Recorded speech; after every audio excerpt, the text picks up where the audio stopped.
I'm too hot. Can you turn on the AC? I'm so cold. Can you up the heating? What do you mean I can't sit on the emergency exit row with my broken arm? You get the picture.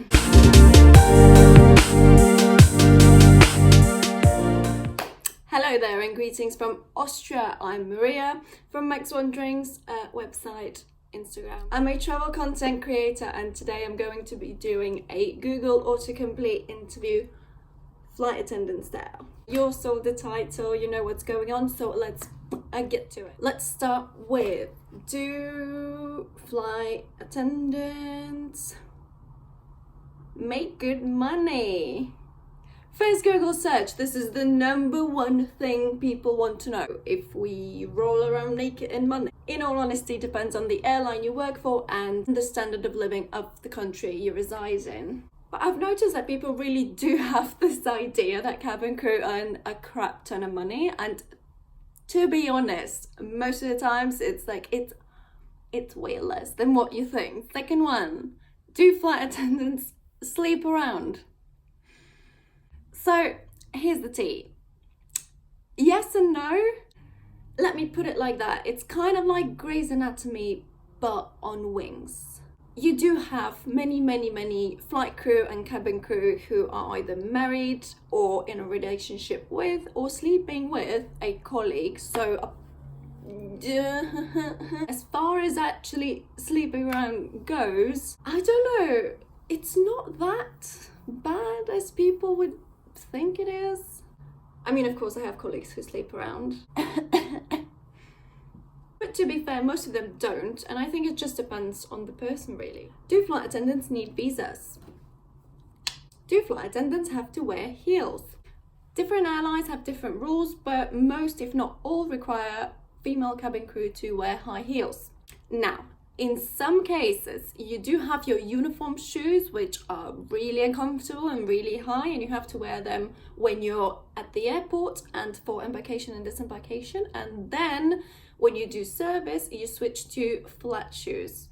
In my airline, though, we are required to wear high heels all the time. To be fair, they recently changed the rules, so now we can go as low as 2 centimeters, which is really good, but still, I mean, making people wear high heels when it's been numerously scientifically proven that it's very unhealthy. Do flight attendants have to wear makeup? That's another controversial topic. To be fair, there were 1 or 2 airlines that recently made headlines because they decided to stop requiring female cabin crew to wear makeup. And that's quite revolutionary in this industry, believe it or not. It's 2019 and still we're way back. In the majority of airlines, you are obligated to cake your face, yes. In my day-to-day life, I don't really like wearing makeup. I just put sunscreen, which is tinted, so if you count that, yeah. But I don't like just... You know, I don't like makeup that... I mean, I like playing with it when I have the time and when I have, you know, a desire to do that. But it's one thing to want to do it for yourself, and it's a completely other thing to know that you have to in order to go to work. Because otherwise they would just offload you. To be honest, I passionately hate mascara, so that's why I opt for lash extensions half the time. But there are just some bizarre rules concerning the grooming in general in all airlines. For example, in my airline, I can wear lash extensions which are up to 8 millimeters in length. So you're telling me that someone's gonna come and measure my lashes or what? Do flight attendants get free travel? Yes, without a doubt, the best part of the job. You get free tickets, discounted tickets, and employee rates for your family and friends. Do flight attendants get drug tested? What do you mean? Of course we fly high. Nah, man, we're actually encouraged to take a little some before a flight in order to increase our performance and tolerance level for stupid bullshit. I have a very low tolerance level for stupid bullshit. All joking aside, we do get drug tested on the initial medical examination, which takes place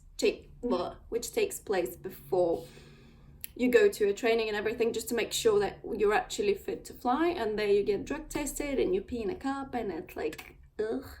We also have random drug and alcohol checks before a duty or right after one. Do flight attendants go through security?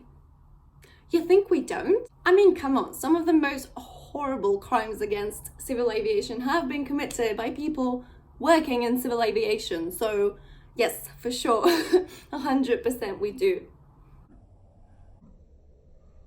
100% we do go through security like everyone else in order to be admitted to a security restricted area, SRA. Why do flight attendants not get paid for boarding?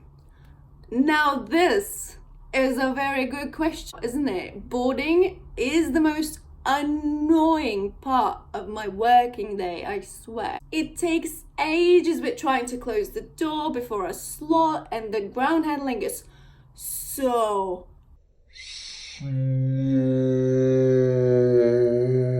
with passengers, and on the other side you always have to be super vigilant about potentially disruptive passengers, for example people who seem to have had a little bit more alcohol than they should have, or people whose health condition just generally doesn't seem okay for them to fly, so we just don't want them to pass out during the flight. And in the meantime, you're also being bombarded with questions like, is the flight full? Can I sit next to my husband/aunt/sister? How long is the flight? Why are we delayed? Can I take a photo in the cockpit? I refuse to allow my suitcase to be put in the cargo hold. Why should I keep the purse underneath the seat in front of me? I need it on me. I'm too hot. Can you turn on the AC? I'm so cold. Can you up the heating? Can I get a blanket? Is there Wi-Fi? What do you mean I can't sit on the emergency exit row with my broken arm? You get the picture. It's the most stressful part of the day, and yes, technically we don't start getting paid for flying until we close the aircraft doors. So boarding, you know. Honestly, I'd like to know the answer to this question as well. Why are flight attendants so mean? Ugh.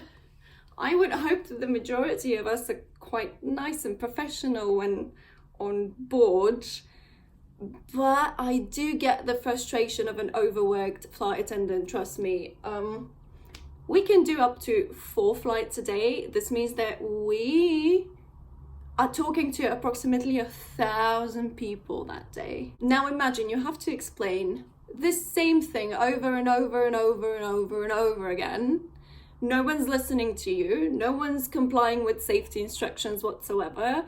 So you need to be assertive in this manner. So I would think that this is when people perceive flight attendants as rude or impatient. Why are flight attendants essential on an aircraft? Okay, now listen, if you take one thing from this video, let it be this piece of information.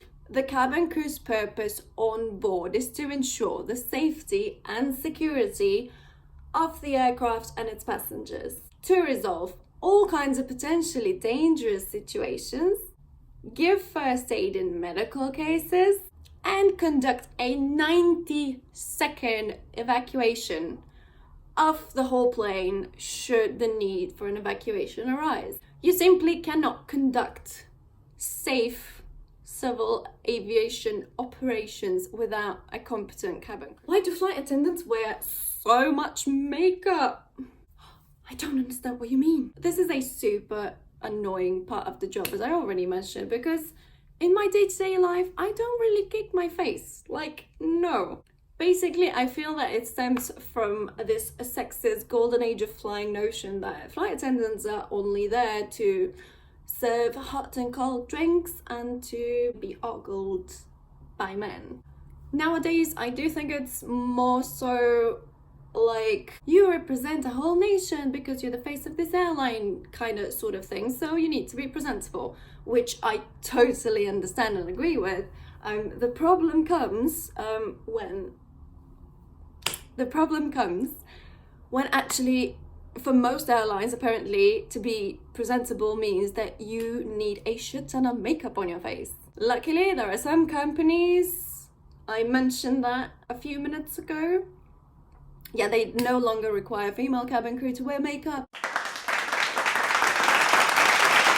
But But don't get me wrong, I don't think that you should just roll out of bed and go to work. No, I am a fan of enhancing one's features with makeup. But I mean, I don't understand why is it obligatory for me, not me personally, but for someone with great, amazing skin, no problems whatsoever, no blemishes to cover, no nothing.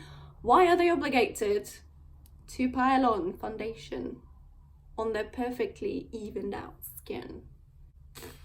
For example, in my airline, we do have these minimum makeup requirements, and they are foundation, mascara, blush, and a disgusting color of lipstick that doesn't suit anyone. I'm getting just moving on. Why do flight attendants wear heels? You know, we do have to wear them, but why? Beats me. Why are most flight attendants female? I think it's just because more girls apply for the job, which doesn't mean I don't have a lot of male colleagues. Why is there a height requirement for flight attendants? Well, simply because you need to be able to reach emergency equipment and boxes, and also to be able to open and close racks. Okay, this video is getting way too long. If you found it informative or entertaining in any way, shape or form, you could give it a like so that I know to make part 2 of it. I have a ton of ideas about this YouTube channel, so if you enjoy traveling and aviation, you might consider subscribing. If I didn't explain something very well, or you just have more questions on this topic, feel free to leave them in the comments section below. Or, shameless plug, I'm more active on Instagram, so you can just go there. Or you might consider checking out my website. I mean,